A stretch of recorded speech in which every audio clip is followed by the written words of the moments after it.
지난 시간 본 것처럼 하나님의 역사심으로 물 부족 문제를 해결하게 되죠.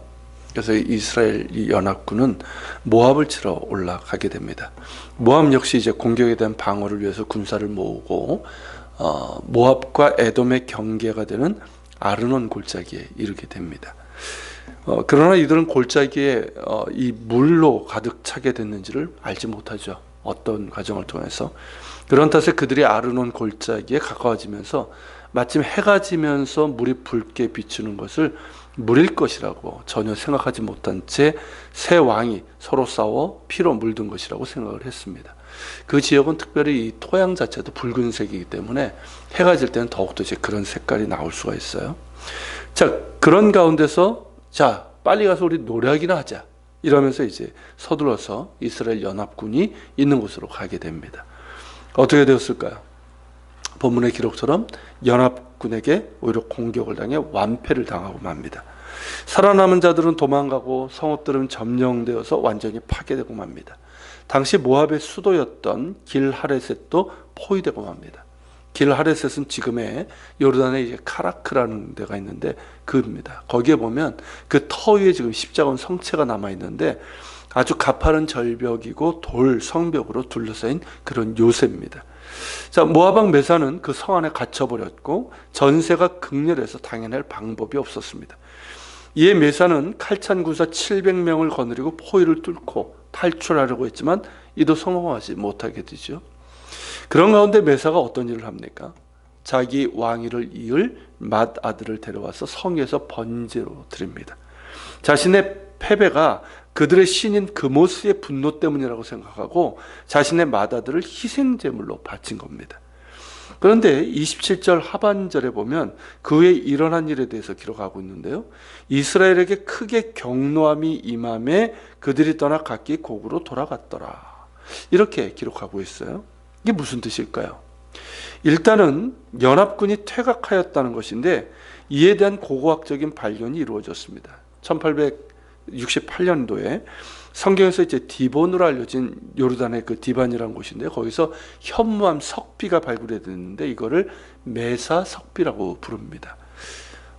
그 이유는 모압 왕 메사의 명령에 의해서 이렇게 만들어진 비문이에요.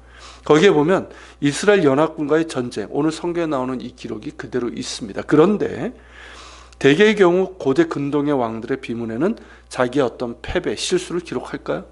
기록하지 않습니다. 좋은 것들만 과대해서 이제 과장해서 그렇게 하는데 그러니까 거기에 보면 자신의 이제 패배했던 모습들 그리고 자기 아들을 희생제물로 바친 것에 대한 언급은 없습니다. 다만 우리가 전쟁에서 이겼고 영토를 회복하고 탈취했다라는 기록만 있습니다. 그러니까 이 메사 비문과 성경의 기록을 함께 보면 이 궁지에 몰린 모압이 무언가 전환점을 맞이한 것은 사실입니다. 그것을 27절에서는 이스라엘에게 크게 경노함이 임하매라고 이제 한 것이죠. 그것이 구체적으로 뭘까요?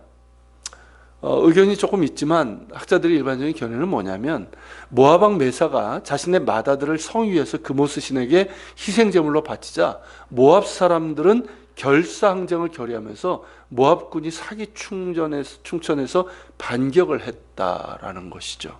그렇지 않겠습니까? 이 인신제의는 뭐 성경에서 가정한 것이지만 이 모압에서는 이게 종종 행해졌던 것이거든요. 그런데 왕위에 이을 자기의 맏아들을 희생제물로 바쳤으니까 모압 사람은 어떨까요? 그걸 보면서 죽기를 각오하고 싸우기로 결의를 한 것이죠. 자, 죽기를 각오하고 덤비는 사람 쉽지가 않습니다. 반면에 연합군 쪽은 어땠을까요? 계속해서 지금 이겼잖아요. 자기들이 한 건 아니에요. 사실은 하나님께서 넘겨준 것이고 그렇게 연이은 승리에 취해서 안일했던 연합군은 당황했습니다. 모압 사람들이 죽기로 각오하고 싸우니까 크게 당황했고 연합군의 성격상 어떻습니까? 위기의 상황에서 연합군이잖아요. 자신들의 이익에 따라 움직이고 또 죽기를 각오하고 싸우지는 않습니다. 그 결과 에돔은 에돔대로 유다는 유다대로 흩어져서 자기 나라로 돌아가고 이스라엘 혼자 상대하기에는 역부족이었습니다. 결국 이스라엘도 퇴각하게 되었고 이로 인해서 모압은 자기 땅을 회복하고 이스라엘로부터 벗어날 수 있었던 것이죠. 문제는 엘리사를 통해서 주어진 하나님의 말씀은 무엇이었습니까? 모압 사람들을 너희의 손에 넘기시겠다라는 이것 아니었습니까? 그러나 이들은 그 말씀을 잊고 자신들의 힘으로 승리한 것처럼 교만하다가 모압이 뜻하지 않은 거센 반격으로 나오자 그저 자신들의 이익과 판단에 따라 그리고 생명을 보존하기 위해서 너무나도 쉽게 퇴각하고 말았던 겁니다. 그런데 이런 모습이 우리에게서도 나타나기 때문에 우리 자신을 돌아보게 됩니다. 어느 정도 무언가 되어갈 때 마치 내가 한 것처럼 교만해지다가 뜻하지 않은 난관에 부딪히면 어찌할 줄 몰라서 그렇게 하는, 염려하고 당황하는 그런 모습이 우리들 가운데도 있지 않습니까? 우리가 의지하고 끝까지 붙잡아야 할 것은 하나님이시고 또한 그분의 말씀이십니다. 지난 주일 말씀으로 전한 것처럼 하나님께서 세우지 아니하시면 집을 세우는 자의 수고가 헛되며 하나님께서 지켜주시지 아니하면 파수꾼의 깨어있음이 헛되고 일찍이 일어나고 늦게 누우며 수고의 떡을 먹음도 헛된 것입니다. 결국 하나님께서 지켜주시고 세워주셔야 됩니다. 그러기에 평탄할 때나 위기의 상황에서나 언제나 하나님 앞에 겸손한 신뢰와 순종으로 의지하며 나아가는 것입니다. 그럴 때 하나님께서 주시고자 예비하신 그 승리와 축복을 맛볼 수 있습니다. 같이 기도합시다.